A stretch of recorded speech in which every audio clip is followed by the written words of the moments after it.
Terima kasih. Assalamualaikum warahmatullahi wabarakatuh. Yang saya hormati pimpinan rapat sekaligus wakil ketua, yang saya hormati ketua DPRD serta rekan anggota banggar, yang saya hormati dari Dinas Pemuda dan Olahraga dan jajarannya, yang saya hormati dari Sekretariat Daerah serta jajarannya, yang saya hormati dari DAPD, Sekwan sama jajarannya. Saya langsung saja pimpinan ke Dinas Pemuda dan Olahraga ini. Saya tidak bahas masalah anggaran di sini, cuman saran dan masukan saja yang ingin saya sampaikan. Ini terkait dengan wisata.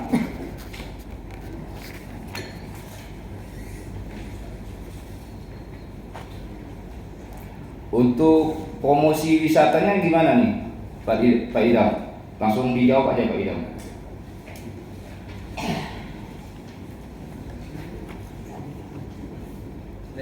Untuk kegiatan promosi wisata ini kegiatan yang berhubungan dengan pelaksanaan event untuk dilakukan promosi wisata. Ini ada yang berupa leaflet, booklet, dan terkait dengan data-data yang sering diminta oleh kementerian, provinsi berkaitan data-data kunjungan wisata, hotel, segala macam itu, Pak. Oke, terima kasih Pak Idam. Kalau bisa, ini saran pendapat terkait dengan wisata Kayun Utara ini tidak perlu lagi ada promosi Pak Idam. Karena yang udah promosikan Kayun Utara ini Presiden Jokowi langsung di tahun 2016 sama tokoh nasional kita Bapak Usman Sabtaodang.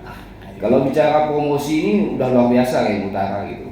Tapi tolonglah, bagaimana dari Dinas Pariwisata ini membangun fasilitas umum yang ada di Pantai Pulau Datu gitu. Ini setiap minggu nih bayar ya Pak Idam ya masuk pantai ya? Itu gimana sistemnya Pak Idam? Saya pengen tahu juga nih. Berapa setiap minggunya pemasukan yang didapat oleh Dinas Pariwisata? Langsung jawab Pak Idam.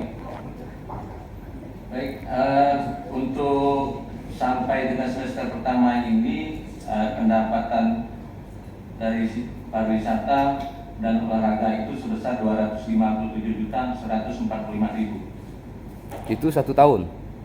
Ini sampai semester pertengahan tahun ini. 6 bulan? Ya, 6 bulan. Target yang ditetapkan itu sebesar 450 juta.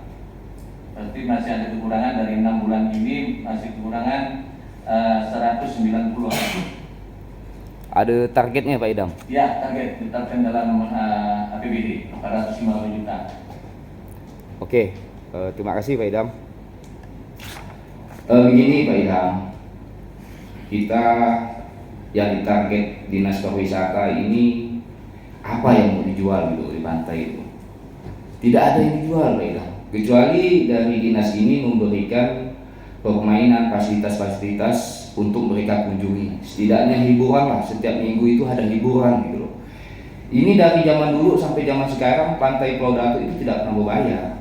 Kita kasihan terhadap pedagang-pedagang yang ada di pantai. Pak Idam menetapkan satu orang itu 10.000 masuk pantai. Kebanyakan di hari Minggu tuh orang weekend mau masuk pantai itu bingung, bawa 2-3 orang keluarga gitu. Sedangkan di pantai sana banyak pengusaha-pengusaha yang harus setiap bulan membayar tagihan mereka. Kalau dengan adanya berlakunya pembayaran, sepi pantai itu, kasihan pedagang di sana gitu. Itu yang perlu diperhatikan. Tapi kalau misalnya ada sesuatu yang dijual di Dinas Pariwisata di Pantai Pulau Datu, itu enggak masalah. Fasilitas. Misalnya ada hiburan musik setiap minggu yang dilakukan Dinas Pariwisata, ditarik bayaran, itu enggak masalah. Ada yang dijual gitu. Tapi kalau hanya untuk dijual-jual itu, kasihan masyarakat pedagang di sana yang harus setiap bulan mereka harus membayar sewa ke tempat di sana. Itu yang pertama Pak Idam, tolong kalau misalnya mau dipungut pembayaran, tolong berilah fasilitas di pantai. Setidaknya musik lah, setiap minggu tuh ada musik gitu loh. Itu yang kita jual untuk masyarakat. Yang kedua, tentang tadi Pak Idam menyampaikan terkait bola, tidak ada lagi dari Dinas Pemuda dan Olahraga ini melakukan open turnamen bola. Itu siapapun desanya yang melakukan open turnamen dari kabupaten ini hanya memberi hadiah dan uang. Saya rasa itu nggak elok Pak Idam. Tolong ini langsung ditangani oleh Dinas Pemuda dan Olahraga. Karena kalau kayak gitu sama juga Pak Idham nih, Dinas Dispora ini hanya titip anggaran, minta anggaran ke kita, tahu-tahu hanya titip anggaran, tidak menjalankan anggaran, nggak etis lah Pak Idam. Kalau bisa dilakukan lah, karena setiap tahun open turnamen ini dilakukan. Begitu Pak Idam jadi kepala dinas ini, nggak Pak Idam lakukan gitu loh. Jadi mohonlah sekiranya, karena ini olahraga dunia lah yang banyak digemari oleh masyarakat. Bagaimana untuk setiap tahunnya ada hiburan di Kabupaten Kayong Utara ini. Saya nggak sepakat kalau Dinas Pemuda dan Olahraga ini menitip anggaran ke kepala desa yang membuka open turnamen ini. Ketiga, ini saya kadang jujur Pak Idam, saya kecewa dengan Pak Idam terkait aspirasi yang saya ingin bangun lapangan futsal. Itu saya menganggarkan 200 juta, terus saya anggarkan lagi 500 juta. Satu-satunya anggota dewan yang punya semangat untuk membangun mungkin saya Pak Idam. Saya lelangkan itu anggaran 500 juta.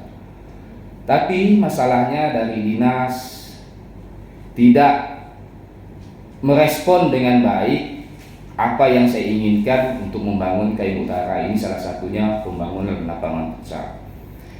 Saya bingung terhadap Pak Idham minta lapangan futsal ini speknya yang bagus, tapi dari Pak Idham sendiri tidak ada membantu saya, membantu anggaran untuk bagaimana kualitas pembangunan lapangan futsal ini lebih baik dan lebih bagus. Loh, ini anggaran saya, aspirasi saya lelangkan untuk dibangun, untuk diselesaikan, harus jadi. Pak Idham tidak mau, nggak bisa jadi. Kalau dengan fondasi gini, dengan atap yang gini, waduh, jujur Pak Idham saya kecewa sekali sebenarnya terhadap lapangan futsal ini, gimana sampai nggak jadi gitu. Jujur saya kecewa, apalagi ini di tahun-tahun politik. Tapi mungkin itulah semangat kita yang mungkin belum ada kecocokan untuk membangun Kabupaten Kayong Utara ini lebih baik lagi.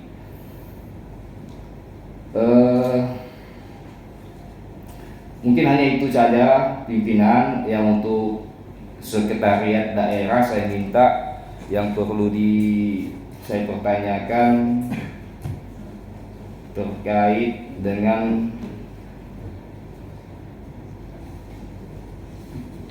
operasional SKPD ini 14 miliar ini seperti apa? Tolong dijawab Pak Eri. Baik, terima kasih.